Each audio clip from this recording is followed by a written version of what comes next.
Alright, should be recording, so I'm hitting that button, checking the folder. Yep, I see it. Yay!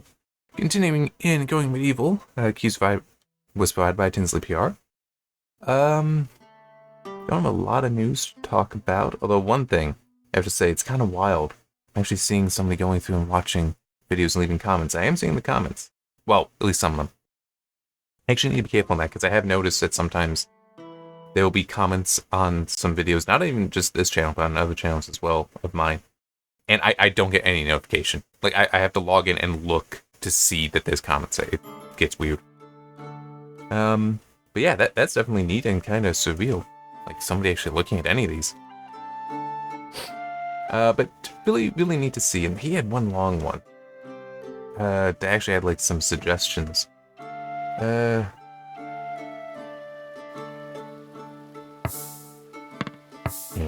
I'm looking at that again now.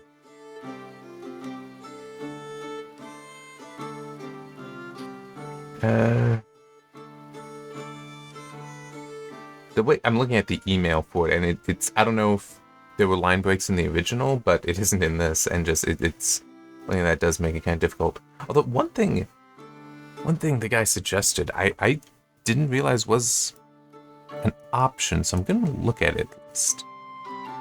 No, that's there. Okay. Okay, yeah, it never occurred to me that you can do this. That you can, in fact, edit that. So you can make it so that whenever something gets suitably worn out, it will be gotten rid of. Oh, and this is also nice. So fine, superior, and the flawless is the highest. Okay. Alright. So yeah, I'm going to do that then. I'm going to set this stuff up so that anytime there's something that gets particularly worn,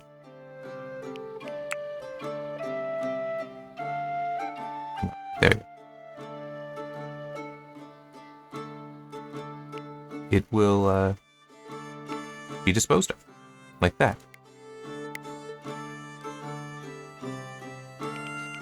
So the main piece of news that I have, if I can get, why is it changing color? Because it was like a different thing down lower. Anyhow, yeah, I'm using 45. I might be able to actually push that lower, but 45 should be fine. Yeah, the main thing I have to talk about is, here we go.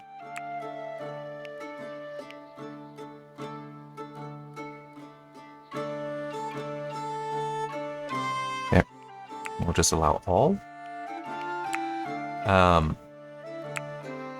There. Yeah, that does not need to be paused. It's this then. Okay.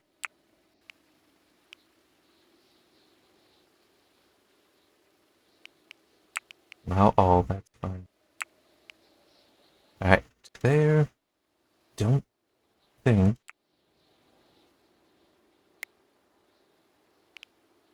Yeah, okay, yeah, I guess that. Well, oh wait, hang. Okay, so that's. You can just do both.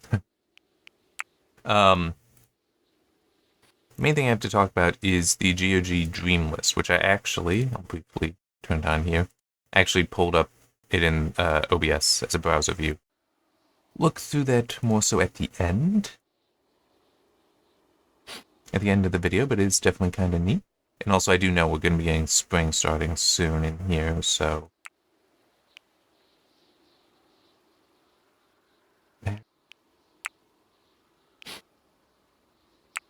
So I do have things to focus on here. Okay, but see how that is so light colored? Does it change? Yeah, see how it just changed there? Okay, I'm not crazy. At least not completely.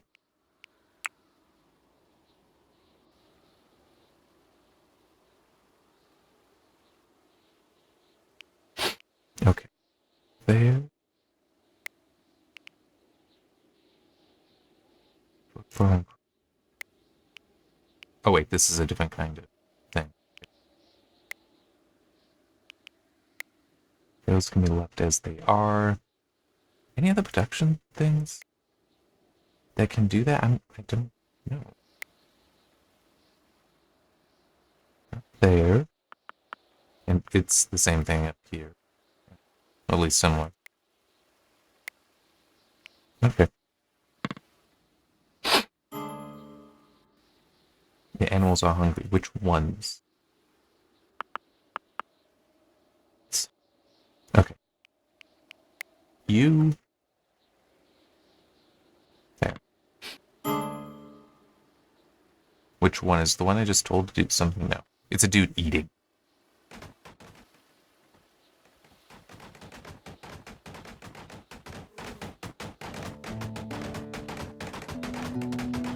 Okay, so she got straight to work. Oh, making light armor. Okay.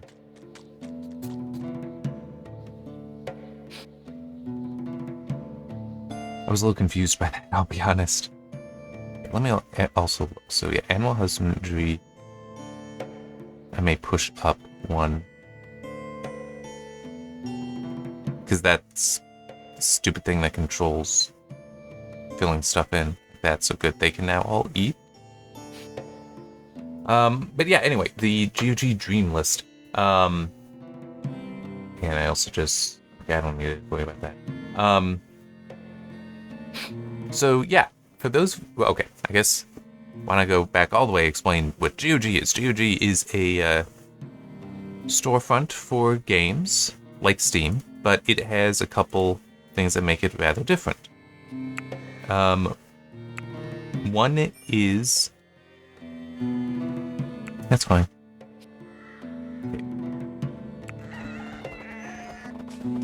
Yeah, you have the ability to eat, so why aren't you?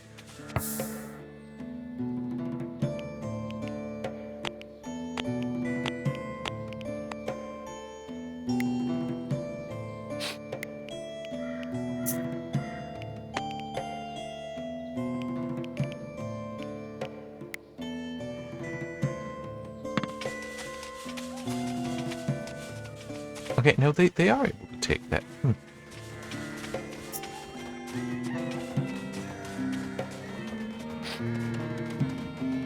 So I don't know why things and animals... Yeah, you're not hungry anymore. Congratulations. You're hungry, but... Yeah, so there's definitely food. Alright. Very weird and annoying. Okay, so yeah, GOG is a storefront, digital storefront kind of like Steam. They officially changed the name a few years ago to GOG from Good Old Games because it was focused on older titles. But one thing two things that make it stand out from Steam. One is it's all DRM free. So yeah, it's DRM free. Steam itself has a layer of DRM. Technically GOG does as well, but it's that acceptable level of DRM that a lot of people don't even realize is DRM, which is, yes, there are user accounts. I'm sorry, but that is in fact a kind of DRM because it makes sure that only you have access to your purchases and things like that. Oh wow, I got lots of food. I should actually see about maybe expanding these out some more.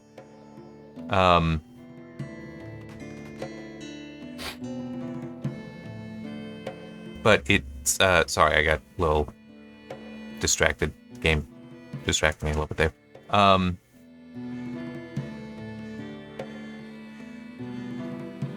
DRM. That's right. So yeah, GOG has DRM free stuff. It also, as the original name Good Old Games implies, it focuses on older games as well. So there's various games that are actually fairly old there that you can find, and they'll be DRM free. So you got games on there like the original Diablo, which I haven't purchased yet.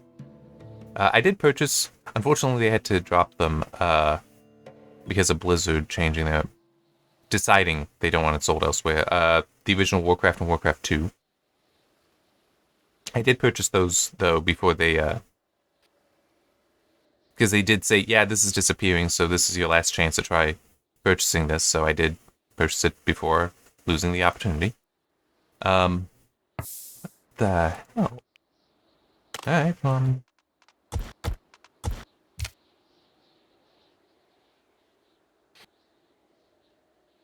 I don't see why I wouldn't want to take those, but I'm just surprised that they're there.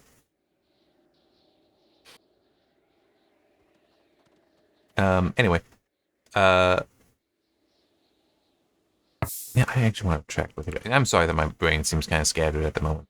Um, but anyway, because and also with the older games, they will invest the time one way or another. I don't know how much of it is their own efforts versus uh,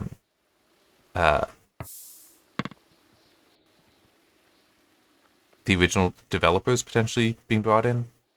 But to update the game so they, in one form or another, so they will run on modern systems. So, like original Diablo itself or original Warcraft wouldn't necessarily run on a Windows 10 or 11 machine. Well, they make the changes necessary to make that possible. So that whole design itself kind of necessitates that, because it's not just, oh, yes, we get the games. So it's say, oh, yeah, we'll get the games that are older, so rights may be a little more confused, but also make these changes. So there is a larger investment that goes into potentially getting them on there. So it makes sense that they have a means for you to suggest new games. And they've actually had it for a while as part of their community wishlist system.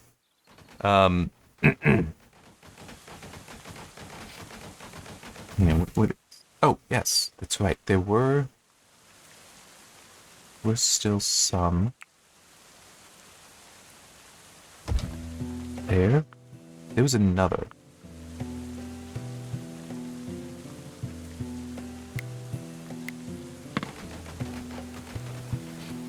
There's another place that needed.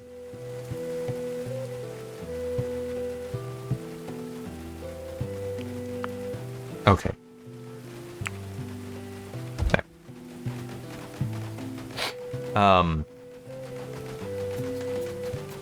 Yeah, so the community wishlist thing would allow you to suggest not only new games that they should add, but also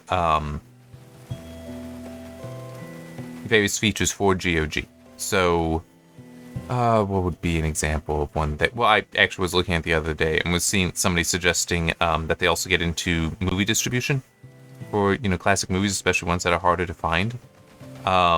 Which I could see making sense. It would depend, and it also would get, I'm sure, quite complicated for them. Because you'd run into, okay, well, what version of the movie do you want to have on there? Because, for example, I with my server, I take my movies and I reprocess them to a lower bitrate level. Say, okay, I do that, so now typically it's like a tenth the size. Sometimes I can get it smaller. Right now I'm working through a bunch of television, and it is definitely smaller than the originals. But it's like, okay, well, which is it that they serve? The original that can be like for a single episode 7-8 gig because I'm taking them off of Blu-rays, or do they process it down? And it's like that actually would be, I could even see being a showstopper for them. It was like, yeah, we can't ever do this because what version are we selling? Are we selling a stream friendly or are we selling a fidelity friendly version? Yeah. Because but I will also admit this. That is one thing that would give them one hell of an advantage over any streaming site like Netflix or Amazon Prime and such, in that they just will process it because they just want to be able to have as much on their platform as possible, so they don't necessarily care as much about quality. And AV1 is actually, I think, a demonstration of that codec that some of them are behind. It intrinsically softens the image, which is very annoying. It is annoying to me because like, I try to make sure that I keep as much fidelity as I can. So I mainly use H.265 with the X.265 encoder. Okay. Okay. Let's turn that up. And doing down cooking, tailoring, and research. But yeah, even Of the encoders that I've worked with for AV1, only the Ravel encoder, which unfortunately hasn't been getting much attention, only that one do I find actually doing a good job in maintaining fidelity. Even SVT AV1 Psi, even that is supposed to be more so focused on psychovisual so it'll look better, even that I find still Ravel providing higher fidelity compared to. But it is also not all videos that work well. It's like I've had some videos where I'll test it and it's like, yeah, that looks noticeably worse than 265 and isn't necessarily at a lower bitrate. I think part of it is AV1 is designed for newer content that tends to have less noise. A lot of my collection is older content that's from film that has plenty of film grain. It should be there. It looks good. And 265 does a better job preserving that than AV1. AV1 softens it away. True, there's the whole, film grain synthesis. It's like, yeah, well, film grain changes throughout the course of some of these films. Because they had to change film stock and things like that. And I don't know that those systems actually try to do it. And I've not been convinced that it's actually adding film grain that makes any impact. So, because I have tried playing around with that and nope. Have not been convinced it does anything. But anyway, yeah, so that's just, I could see being GOG can't really get into that because too many variables. Because, think about it, you would either need to offer, like, just the highest fidelity version, then people do whatever with it, and also it gets some older content would be fine. It's like, because if it's DRM free, then that invites it then being pirated. But it's still older content. Like, there are plenty of movies that are in public domain, but then they're already free, so it'd be more so a place that you can easily always go back to download it again, or always go to know you can find it there.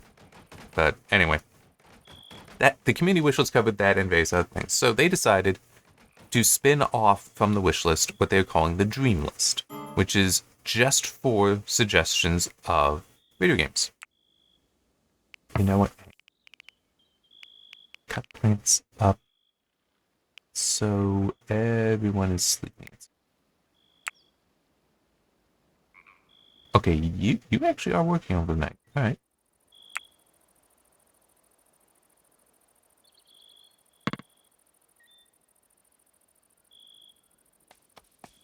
I'm sorry, it's so close to dying. Let me get this so I will have the sapling.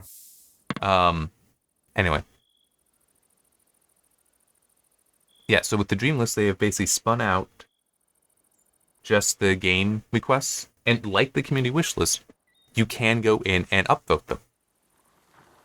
And I did. I went through and found various games, some old, some new, because it does include both. Because in some cases, it's a yes, I want this old classic game to be available again. And in other cases, it's no, I want this newer game that I want DRM free. Like that, all that stuff is there, and you can go in and vote for it. And the idea and hope is that it tells GOG what people want. It tells their partners what people want. So, for example, they had the original Assassin's Creed. Assassin's Creed 1 is on GOG, as I recall.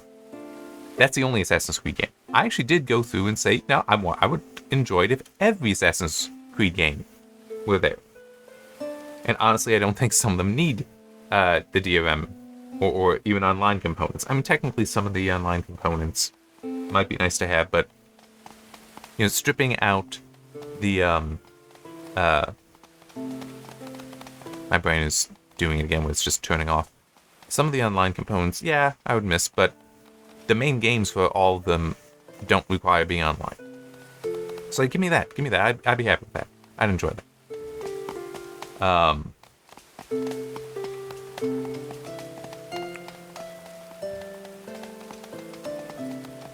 So yeah, and it is also, it'd almost be a, hey, come on, Ubisoft, you're about to potentially collapse. It's a way to make a little bit more money and gain some favor with people. Yeah, it's a weird situation with Ubisoft. And EA, they've also gotten hit some. But I think, I haven't looked too closely at either of them, but I think that a lot of that is just the valuation, which is different it's one of those weird things that I understand why it is the way it is, but I will also grant that it is weird and it seems like it shouldn't be that way. Where it's basically their credit score has gone down. It's not that they have in fact lost money, because stock value collapsed for EA, definitely, because they had to share some numbers about Dragon Age of Veilguard, and it very much missed targets. It's like, yeah, that is a problem.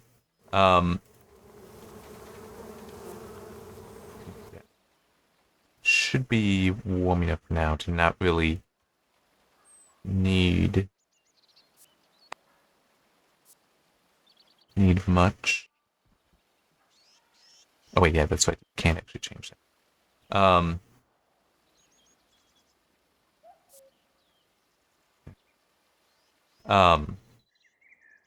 My brain keeps turning off a little bit. Yeah, if it is just valuation, that just means like how much their stock value is worth. But unless they're selling the stock to make money, they're not really losing any money. It's just saying that yes, the company's not as not as valuable as it was, which could also be a way of saying it was inflated, and now it isn't, or at least is less so. So yeah, it's still not a good thing for those companies, but it's not necessarily as horrible as potentially it could be. So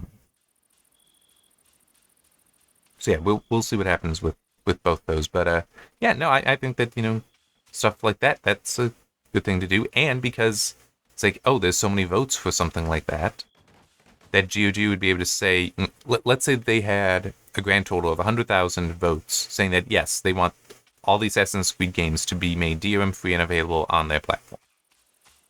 If they could then contact, and they may have contacts already at Ubisoft, and just say, see, there's 100,000 people here saying that they want this. Now, even if that, one thing that would be nice, and it's not, I don't recall seeing anything indicating it, is like if a game were to be on Dreamlist that you vote for, and then it comes to the platform, it'd be nice if they, told us or threw it on our own wish list then. Sorry. Like that'd be neat.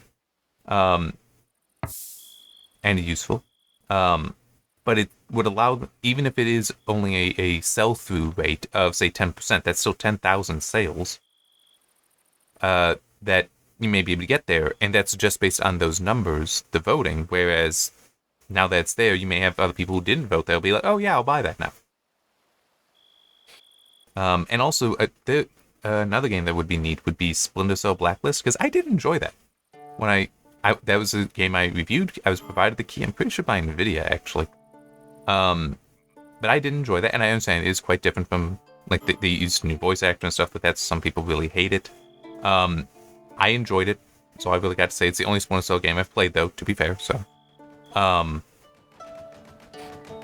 What exactly are you working on? Are you doing recycling? Oh no, making parts. Okay.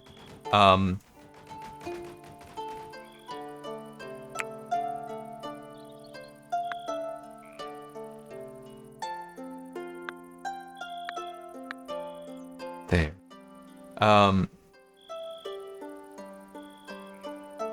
My brain just turned off. I forgot what point I was getting to. I know I was talking generally about the whole being able to take that to a place and say, hey, there is this interest here, so can we work something out?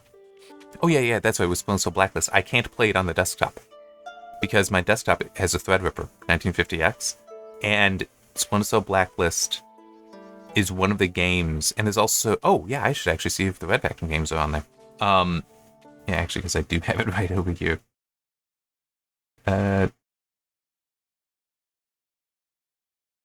Only the original. Okay, I may actually have to try suggesting some games then. Red Faction, Armageddon, Splinter Cell Blacklist, and the original Stanley Parable are 3 games I do actually own, but I cannot play on the desktop because each one, if it sees that you have a 16-core processor, crash on launch. It cannot handle that many cores, that many threads. Yeah, that's annoying. But in theory, that would be something that in order for GOG to have the whole it supports modern hardware, they would have to figure out the fix for that. So that is actually something that, assuming I'm correct, that I would like to see. But yeah, they only have the original. I find that interesting that they only have the original Red Faction on the Dream list, but it also is already available on GOG. So I find that a little funny. Yes, you can actually, if you go in and say in the filters and select only unreleased games, it will then remove those. Because it's released as in released on GOG. I wish it was already available, because it's like, yeah, Red Faction's released. It's from the 90s. Actually, yeah, let me look. Since I'm already alt tab. When is it from? Oh, it's currently on sale at $2. Yeah, I would definitely do that. Oh, 2001. Okay.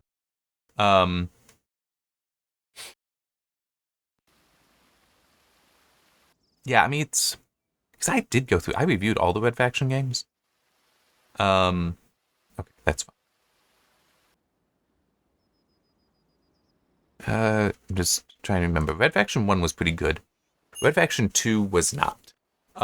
Red Faction 2 felt like they had an idea for a different way to go with the franchise at that point, even though it was only one game. And it's like, yeah, we'll do this. And it's like, what?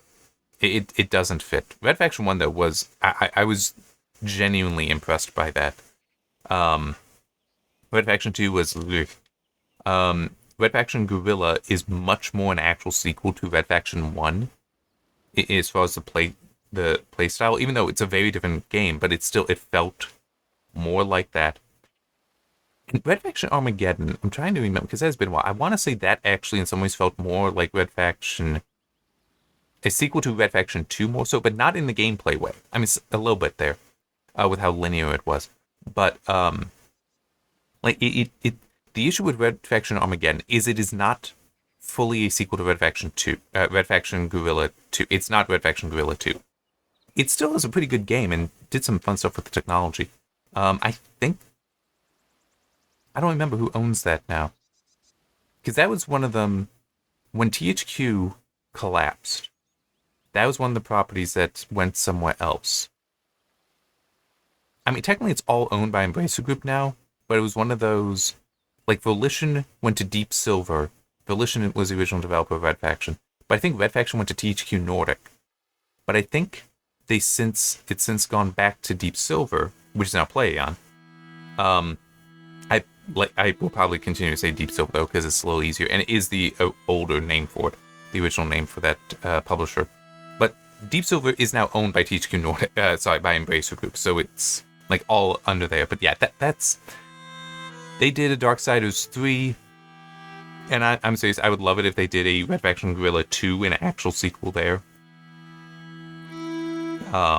Especially with, there's so much, well, okay, you know what? No, I'm taking that back.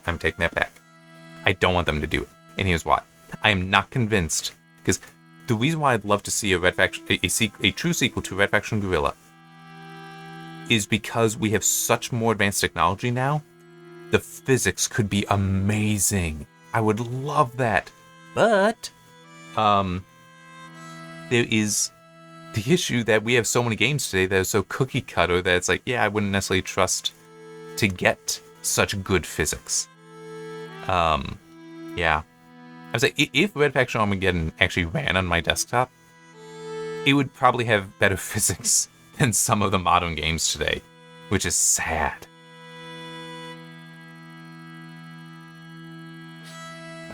But it is just, yeah, I mean, we're in a weird time, and I know I've talked about it before, I'll keep saying it, where it seems like we've got so many developers that are just like, oh yeah, we can,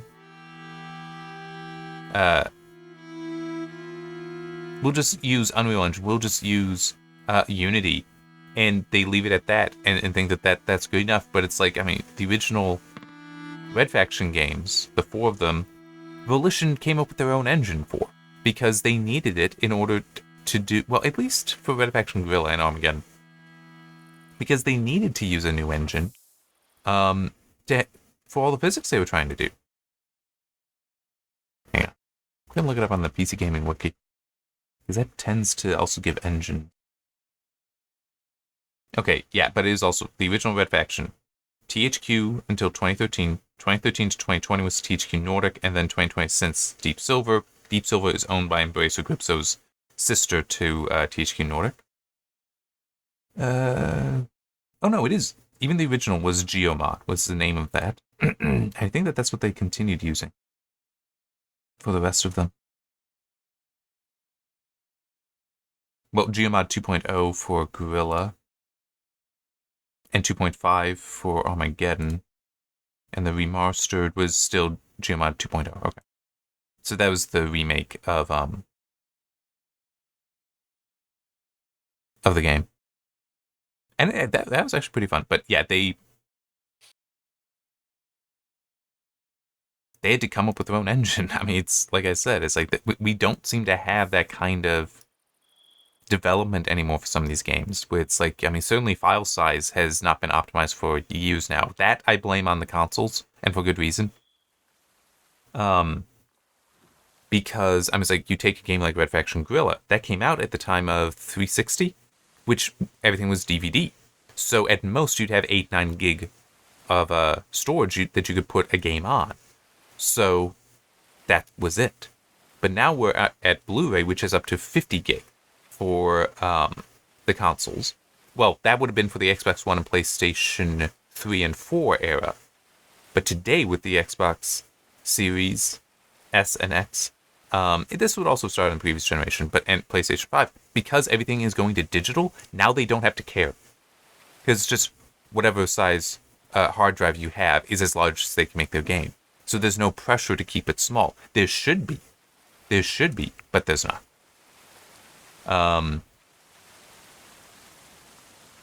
Yeah, it's very annoying and frustrating, all that.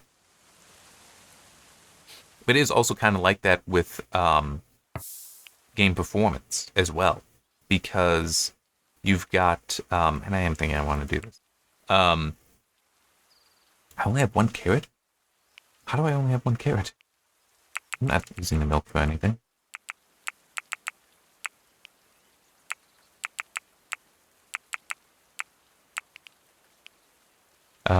Sure. Cheese in there. I got plenty of packaged meals, so 1, 2, 3, 4, 5, 6, 7, 8, 9, 10, 11, 12, 13, 14. 2 each. You all can get fat. Should make them very happy, though. Sure, I have some honey. Have some ale. There.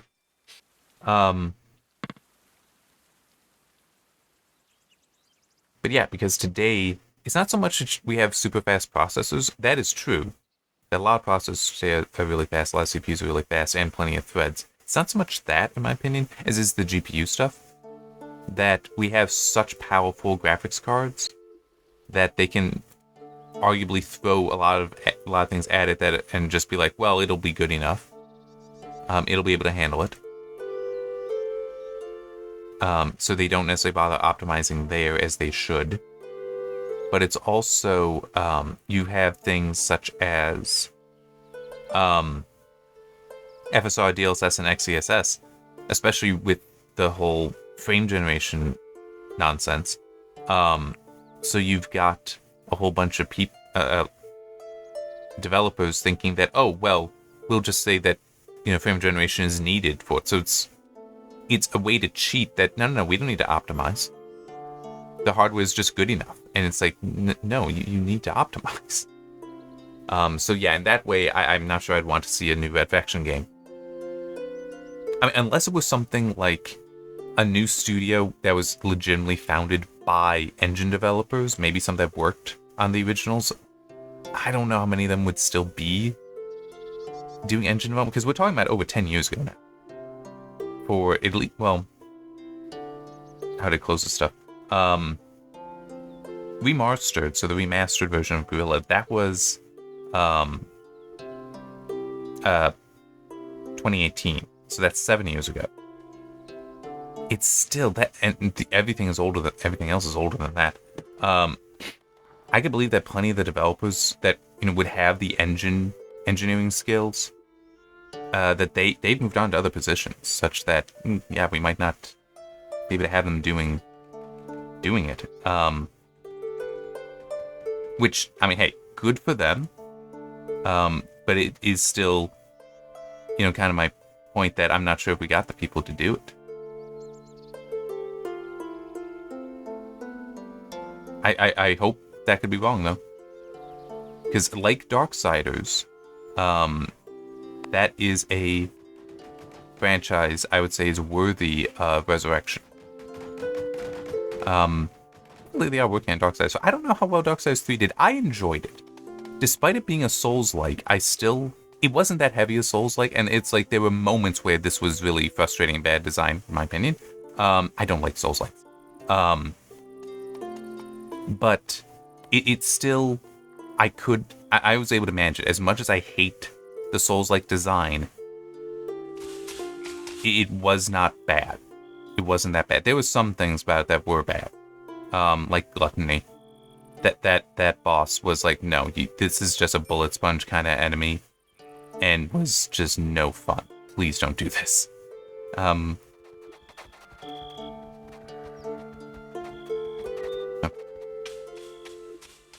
I'm saying he should have been redesigned. He should not have been so bullet spongy. The other aspects of his design were fine. It was just, yeah, that's way too much health that he has.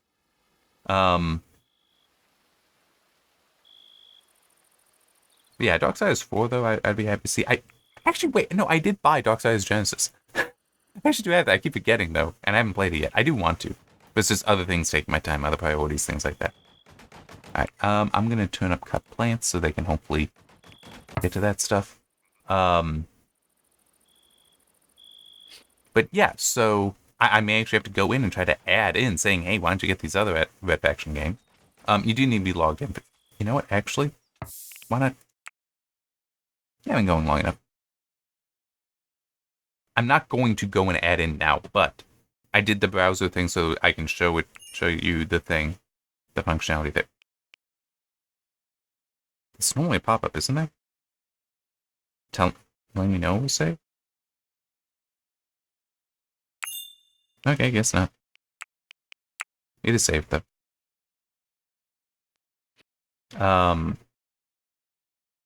So that, but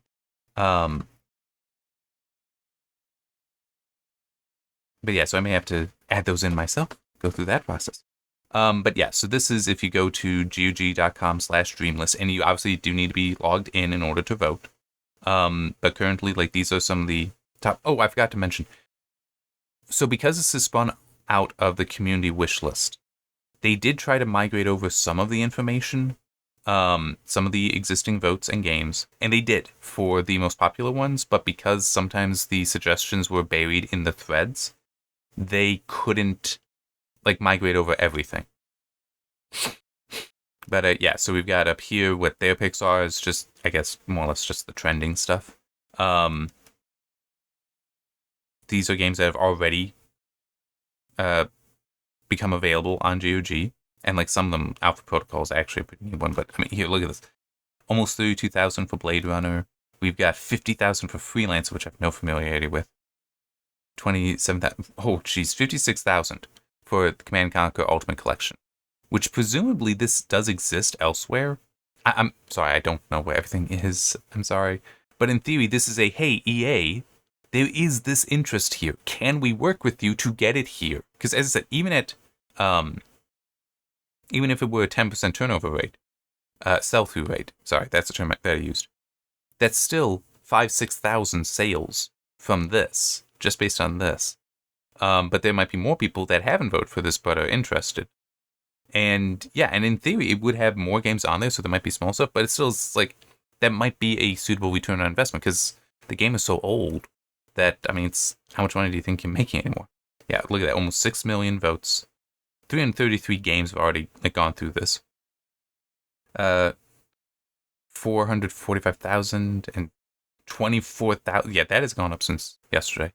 Here, only unreleased games. So now that way it's well, here, if I do this, So yeah, it's only ones that are already out.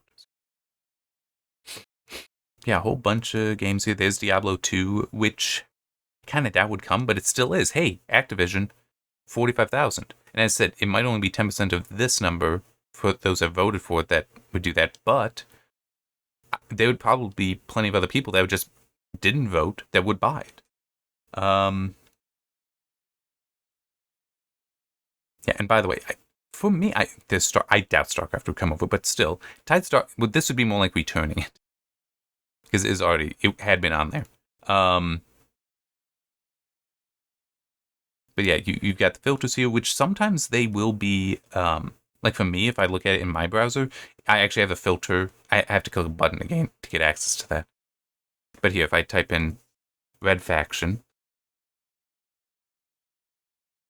Oh, yeah, because the original is already available there.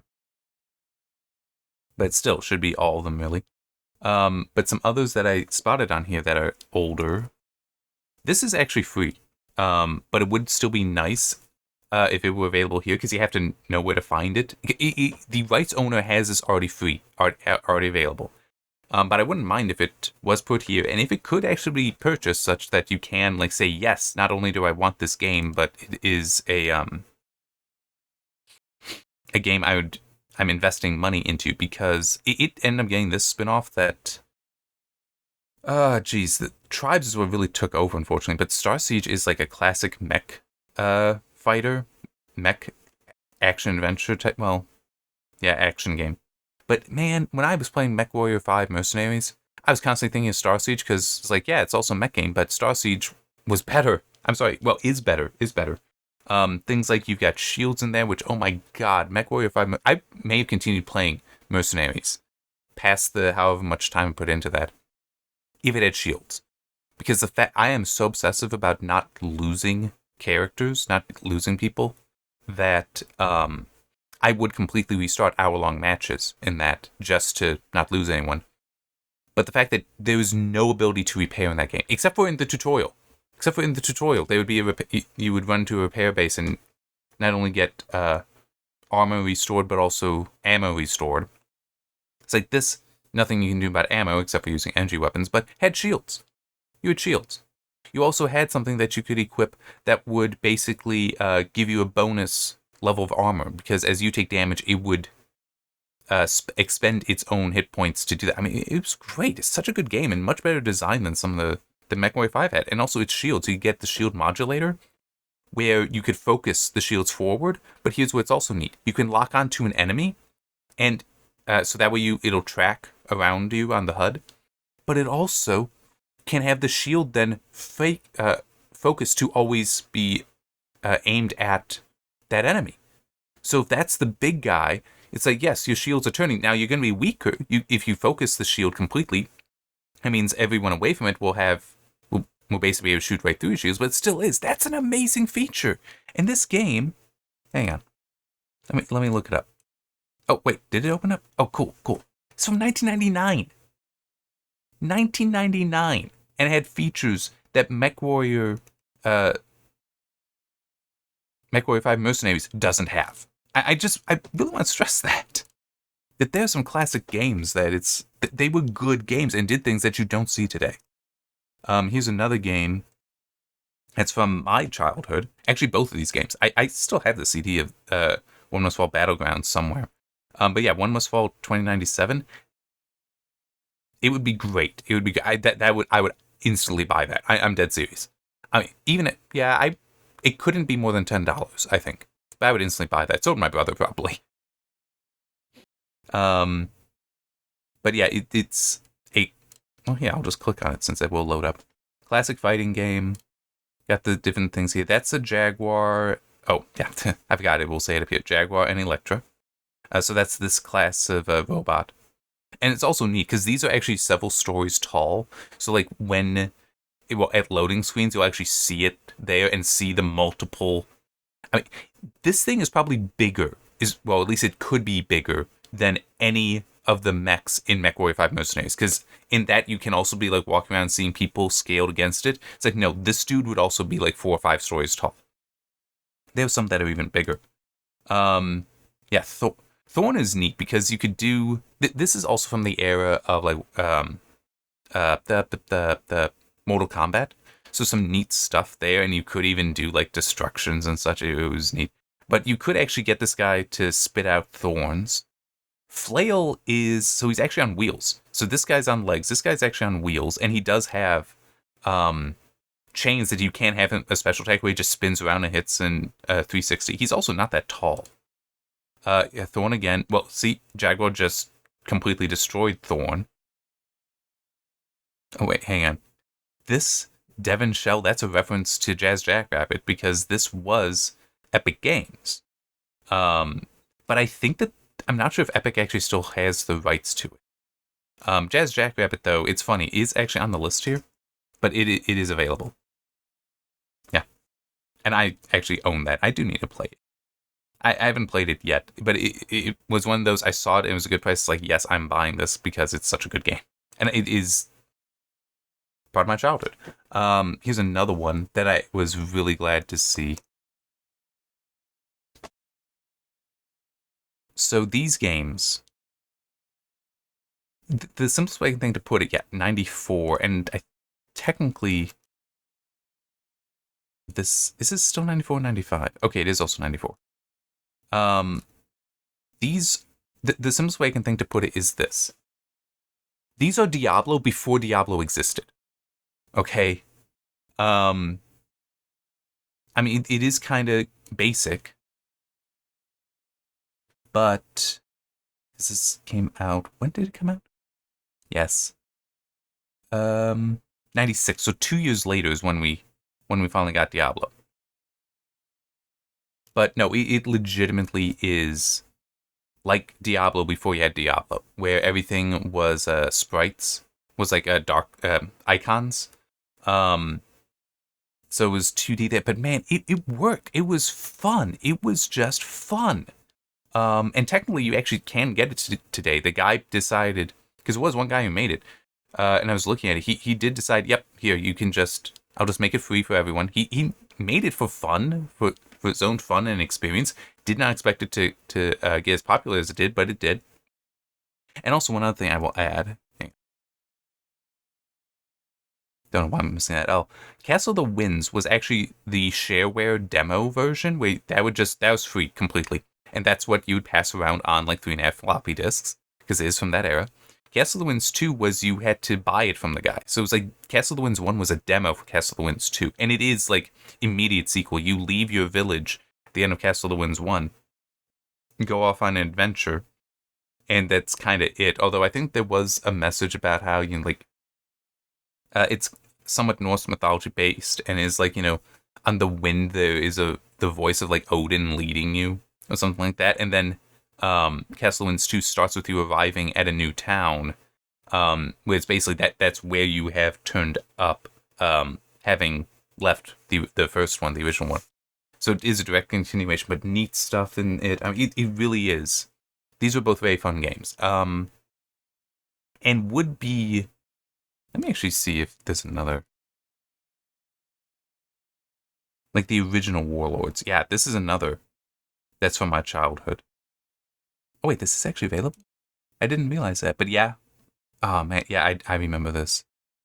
Oh man, I don't know what all may have been inspired by this in the end, but no, that is also... Yeah, I didn't realize it was actually on there already. I don't know if I would buy that. My brother might be more likely to buy it. But so those are older games, like from my childhood. So would love to see those. But here's another game that I was glad to see already on the list. Whoops, there. Yeah, Darkspore. So this I doubt it would come, but I doubt it would arrive here, but I would love to see it. I would absolutely love to see it, and would be an instant buy. I'm completely serious. I bought this when it came out, and yes, it is from EA. It is like a spiritual spin-off from Spore, where it used some of the same technology as Spore. Yeah, we do kind of see it here. We can change the appearances of things.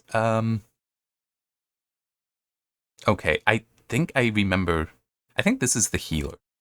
It has been a while, so I'm not sure I can remember all of this. stuff. But yeah, the graphics aren't necessarily great anymore. But I mean, it was a genuinely good. Oh yeah. That is actually the same thing here. Because see this ability here, that is his ability. Well, one of them. Yeah, it's like, classic action adventure, action RPG, I guess technically would be, game. But what happened, they did two things that hurt it. One, well, obviously, EA decided to shut down the servers because it was one of those games that was always online. It didn't need to be. I mean, yeah, the multiplayer, you needed some sort of server connection. That's fair. But it was, like, there's no reason you couldn't have done that differently and so had everything functional after they shut down servers, but no, they shut them down. But one thing that they did, so this character here is one of only 2 healers in the game, which is kind of annoying. I mean, yeah, sure, whatever, but one of only 2. He would, at least I'm pretty sure it's this guy. It might be, oh, no, it's not. But this guy here, this Lucy Bay, that is definitely the healer. I remember the attack style there, and yeah, he actually had 4 legs. That's why I'm now realizing this isn't it, because this is only 2. But it could heal by sending out like a stream of nanites to repair somebody else, but it was always, he could only heal one person at a time. The other healer had an AoE heal. And not only would it heal, but it would also remove any debuffs. They changed that in the final update. That was like half of an update. And they shouldn't have done it that way. They should not have split it. Because they were rebalancing, and part of how they rebalanced the second healer was they made it where it already would be if you had a debuff on you,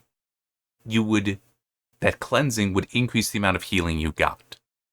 So it's like you'd get 500 health if you had no debuff, 1,000 with 1 debuff, 1,500 with 2 debuffs, and 2,000 health if you had 3 debuffs on you that were cleansed. Any more, it maxed out at 2,000. That was great. The problem is, and it was very, very effective. It legitimately was a very strong healer, and it was a bit more of an offensive character than this guy is. So it really was a nice stab, but technically less healing. It applied it faster, but it was less healing than this dude. But it's still, you had these two options here, and they were very effective. But with the partial rebalancing, they changed it where now that one character would not heal unless there was a debuff. So it would be, if a character has no debuffs on it, they got nothing. If there was a debuff, they got 500 and so on. So basically removed a healer, the reliability of one healer, leaving you down to just one who really is not up for, when you're at the point where, yes, you need to be able to heal reliably, that character is not up for it. But I think, they had basically said that they were doing rebalancing. They were also going to be adding some new characters, is my understanding. But that update never came. So I think it was they wanted to do the rebalancing to like help get more interest in the game, keep it going. I don't remember how much of it was said, how much of it is my headcanon for it. But yeah, they wanted to do that, try to keep interest. But then, because interest was already falling, that update I think hurt it because it clearly was only half the update. And then EA decided we're going to shut it down. And so we never got the additional half to that update. And yeah, and because it was always online, once the servers went down, there was no longer access to it at all. But it was very fun. I played it with some friends, and I remember, because I'd also play it on my own time. There's, okay. See, unfortunately you don't see all of it here, but see how this is Cyber here and then Tempest? So there would be 3 variants, Alpha, Beta, and Gamma.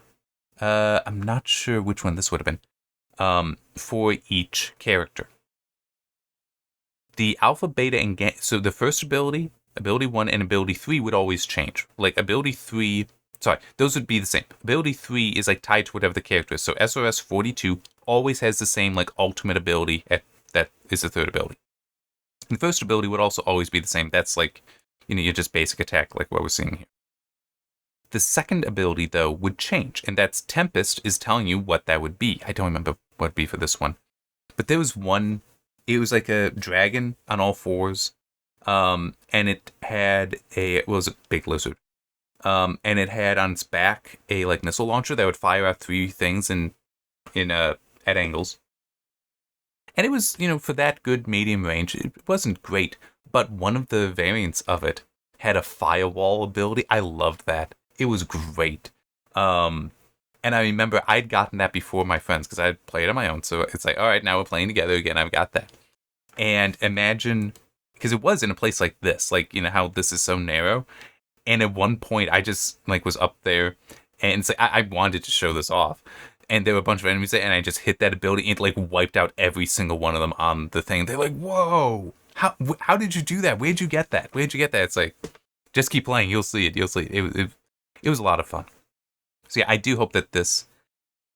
Yeah, and this person's actually, because I did look at some memories, saying that he would love to play it, but it ended before his time. It is going to be interesting to see. That one I could believe won't come just because it would take EA to say yes, and I don't think that they would, and also just the interest in doing it. But they have got Assassin's Creed, all of them here. I'm not sure why those aren't marked new necessarily, but I know I would love to see these. Well, not Liberation HD. That was not a good game. Oh my god, that was not a good game. And now I'm actually kind of curious. We already have Assassin's Creed 1. It's like 2. 3 beating out Black Flag is kind of weird. I mean, I guess they're tied really, but yeah, the Ezio trilogy though, that would be great to have on here. I mentioned Splinter Cell. Do have a bunch of them here. Where actually is Blacklist? Here it is. Yeah, I can understand it being lower because they changed some things that I get people not like that, but I enjoyed it. I did enjoy it, and maybe at some point I'll be able to play the others and find out how inferior it truly is. But yeah, so it's pretty neat. And I will also say that something like Darkspore, in theory, I could see if this got significant traction here, that they were able to get EA to be like, okay, fine, yes, we'll let you start doing, we'll work with GOG, their developers, or whoever to get it so it can work offline and all that. And I could legitimately see, if they got that working, and then released it at more places, I could see it taking off somewhat, because it's, you can kind of see the gameplay here. It is a little bit like Diablo in certain ways that it plays, but it's enough of like cartoon violence stuff that's like there would be potentially younger kids that would be more that parents might be more comfortable having them play it than Diablo. But yeah, I mean, I could see that becoming successful again, or becoming successful because of it. Just once it's available again. But I doubt EA would, because they are the ones who shut it down. Simple as that. They are the ones who shut it down. You cannot buy it anymore. You cannot play it anymore. I do have it on my Steam account, but it like will not work because it can't connect it to its servers. And I'm just looking at some screenshots from it.